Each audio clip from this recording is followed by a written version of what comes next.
ময়মনসিংহে সরকারি টাকা লুটের অভিযোগ খোদ ইউএনওর বিরুদ্ধে। এলাকাবাসীর অভিযোগ, হালুয়াঘাটে ইউনিয়ন পরিষদ ভবন মেরামত না করেই তুলে নিয়েছেন ৬০ লাখ টাকা। গত অর্থ বছরের জুনে উপজেলার ৬টি ইউনিয়ন পরিষদের ভবন মেরামতে বরাদ্দ দেয়া এই টাকা উত্তোলন করা হয়। কাগজে কলমে কাজ বাস্তবায়ন দেখিয়ে টাকা তোলা হলেও বাস্তবে কোনো কাজই হয়নি, দাবি জনপ্রতিনিধিদের। AKS অর্জন করল গিনেস ওয়ার্ল্ড রেকর্ডস। AKS ময়মনসিংহের হালুয়াঘাট কৈচাপুর ইউনিয়ন পরিষদ পুরনো ভবনেই চলছে দাপ্তরিক কাজ। দীর্ঘদিন ধরে সংস্কার না হওয়ায় খসে পড়ছে ছাদের পলেস্তেরা। এমনই ঝুঁকি নিয়েই নীরবে কাজ করছিলেন পরিষদের প্রতিনিধিরা। আশা ছিল মেরামতের। 2025-26 অর্থ বছরে এই পরিষদ ভবন মেরামত ও সংরক্ষণের জন্য স্থানীয় সরকার বিভাগ থেকে বরাদ্দ দেয়া হয় 10 লাখ টাকা। 30 জুনের মধ্যে ঠিকাদার নিয়োগ করে কাজ শেষ করার কথা থাকলেও বাস্তবে কোনো কাজই হয়নি পরিষদে। কিন্তু শতভাগ কাজ বাস্তবায়ন দেখিয়ে টাকা তুলে নিয়েছে ইউএনও।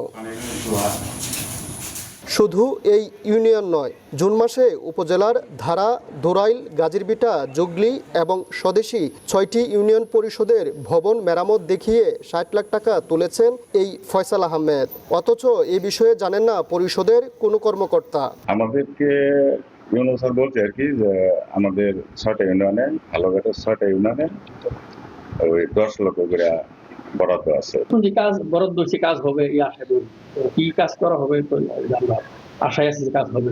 এ নিয়ে ক্ষুব্ধ এলাকাবাসী ও জনপ্রতিনিধিরা বলছেন দোষীদের বিচারের আওতায় আনা হোক। এই প্রকল্পের 10 লাখ টাকা কি করলো বা কোন কোন খাতে খরচ করেছে আমরা আমাদের চোখে দৃশ্যমান হয়নি। কাজ দেখে টাকাটা তুলে নিয়ে গেছে। যাতে এটা কাজটা শুনলাম না এটাই আমরা এটা হইছে না যে কেউ একজন টাকা খাইছে, রসিদপত্র পাই নাই, এমনকি কাজ টাকা তুলে উত্তোলন করে নিয়েছে এটাও জানি না। টাকা তোলার কথা স্বীকারও করেছেন উপজেলা হিসাবরক্ষণ কর্মকর্তার কার্যালয়, উপসহকারী প্রকৌশলী এবং খোদ নির্বাহী কর্মকর্তা।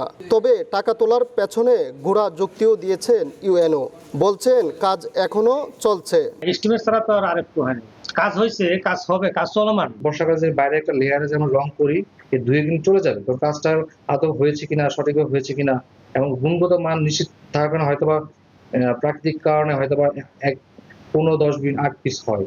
এটা করা যায় বেটারমেন্টের জন্য। তবে জেলা প্রশাসক জানিয়েছেন অগ্রিম বিল উত্তোলন করলেও ওই অর্থ বছরেই কাজ সম্পূর্ণ করতে হবে। নিয়োগ দেরিতে হয়েছে, তারা হয়তো সম্পূর্ণ কাজটা করতে পারে নাই, সেজন্য অগ্রিম উত্তোলন করে রাখে। এটাও একটা সিস্টেম আছে যে অগ্রিম উত্তোলন করে পরে কাজ শেষে বিলটা দেওয়া। তবে নিয়ম অনুযায়ী সেটাও কিন্তু 30 জুনের মধ্যেই করতে হয়। টাকা উত্তোলনের বিষয়টি জানাজানি হবার পর থেকে তড়িঘড়ি করে ঠিকাদার নিয়োগের প্রক্রিয়া চালাচ্ছেন UNO. Ilias Ahmed, one news, Mymensingh.